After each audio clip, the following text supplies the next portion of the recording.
Because they seem to show more commitment sometimes to what Wagner's trying to do. They seem to listen a little bit better and work for it. So, we'll get to one of those that comments more into the in the question portion of this thing. I do want to give a shout out to since we're on YouTube, give a shout out to Cedric Zalmat. If you don't follow him, if you know German at least, give him a follow on not only YouTube but also on Twitter. He provides fantastic analysis of games before and after. Definitely give him a follow as a Schalke fan. So shout out to him. So let's transition after that poor game at Wolfsburg. I'm going to share. Oh, before I share the screen, I want to talk a little bit about our chairman. Things have come around with him, and people are growing restless right now. We all know the sickening remarks that Tönnies made last August when and it led to his 3-month self hiatus. He came back from that, his hiatus, and nothing came from the club. We thought maybe there'd be a comment by the club, and there really wasn't. He was fairly quiet up until this past weekend when news broke that one of his meat slaughtering plants that he owns had a massive coronavirus outbreak, which was it went completely against what the German threshold is, according to Angela Merkel.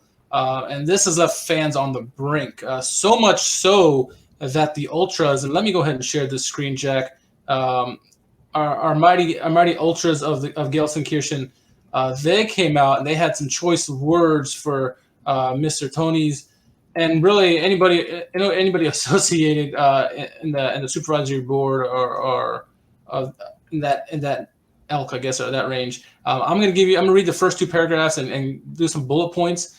This is initially reported, at least to us, that we saw it. Andreas Ernst on Twitter, he puts this out. So.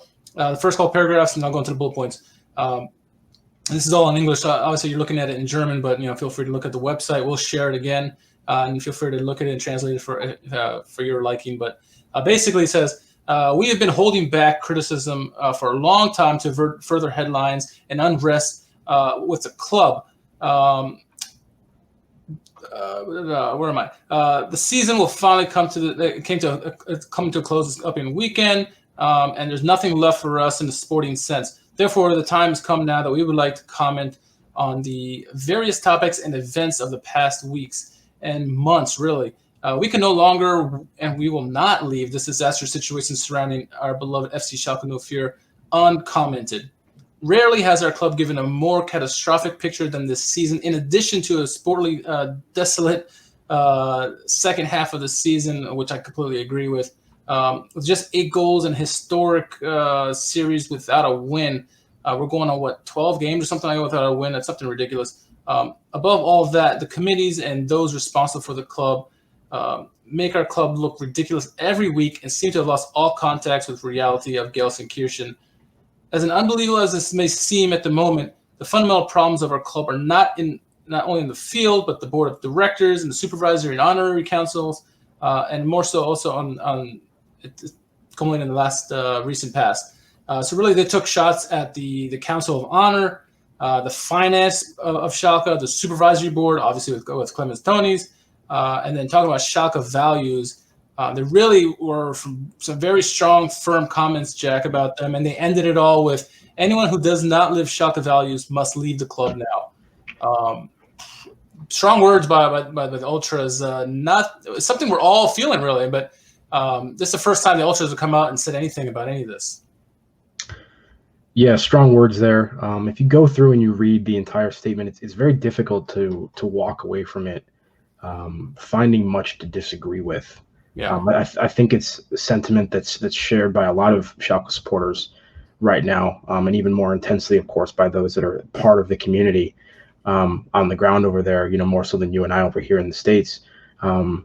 I think they're frustrated and they feel betrayed by the people that are supposed to be the stewards and the custodians of their club, who they feel aren't living up to the values that the club proclaims and the values that the fans themselves try to live up to. And they feel betrayed by the people who have allowed the club to get into this financial situation under their watch.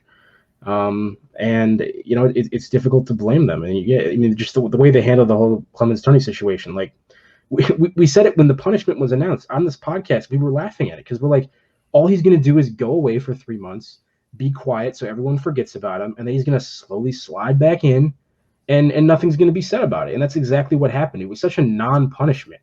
Yeah. Like, I mean, and the anti-racism stuff is so important and so crucial to the club's values in general. I mean, especially so right now with the prominence internationally of the Black Lives Matter movement, and in the wake of the murder of George Floyd. And so it's even more of a stain than it might otherwise would be on the club, his continued presence. And then this thing, the COVID outbreak, and his one of his plants, that's like the other most important thing going on in the world right now besides the Black Lives Matter. These are like the two biggest issues, and he seems to be failing on both of them. And I mean, and this is a guy that's like in very much a large way like kind of like one of the faces of our club. And yeah, so I mean, to the extent that the ultras are saying it's time for you to get out, can you disagree with them? I mean, it's difficult for me to. The club has lost stature. It's not in a good place, and it's been embarrassed by some of these people. And I mean, I don't think it's wild to suggest that a change of leadership in high positions is required to get us back on track. And I don't remember who it was. Someone in our German-speaking community had tweeted out saying, "Really, if those of you who voted for Tönnies to come back, why did you vote for him?" And then some people were just being frankly honest, and they're like, "Look, out of all the candidates, he's actually the only one who had anything that made it seem like worth picking. Looked like nobody else knew what they were talking about. I mean, at least he could talk the talk at least, so that's why he got chosen. But I mean, the fans are completely against him at the moment, and the chance for Toni Raus is growing louder than I've ever heard it under his reign. And it was pretty bad back when the whole just before he stepped out for 3 months with the whole racism row. But this is even worse now. And I mean, and especially the condition that the team is in right now, nothing is going well at the moment. And like I said, with nothing being said, especially like shortly after that happened, they had that say no to racism thing, and they still said nothing about it. It's just the fans have had enough, and even if the club was doing well, I still think it would be the fans would be still up in arms about it. And people can only take so much of this, like you said, and maybe it is time for a change. I mean, if that's what happens, it may be best thing right now just to clean house from top to bottom. I mean, a lot of people are also fed up with the youngsters, but this is even worse right now. What's going on with this, because nothing was said initially when the whole thing happened.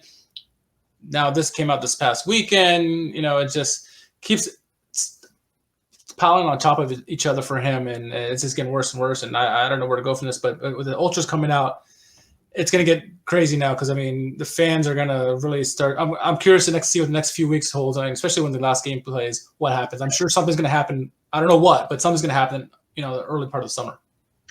It'd be one thing if we were all kind of going through this together and there was a real sense of unity, but I feel like a lot of people feel as though many of the people in the leadership positions of this club are very much out of touch with the actual members of their club. I mean, just the way they handled, the refunds on the ticketing and all that kind of stuff. When this came out, I feel as though a lot of supporters feel that the people that are in charge of the club are more outsiders at this point than actual fellow members of that community. And right. I think that's part of the frustration too. They just want people in leadership positions that are believe in transparency and believe in including the members of the club and the supporters of the club in the solutions for it. Our buddy Joseph says we should bring back Tedesco. Are you for it or against it? I know there's a lot of members on Schalke Twitter that are for it. Yeah. I think. I mean, I don't know. I'm gonna pass on that one, man.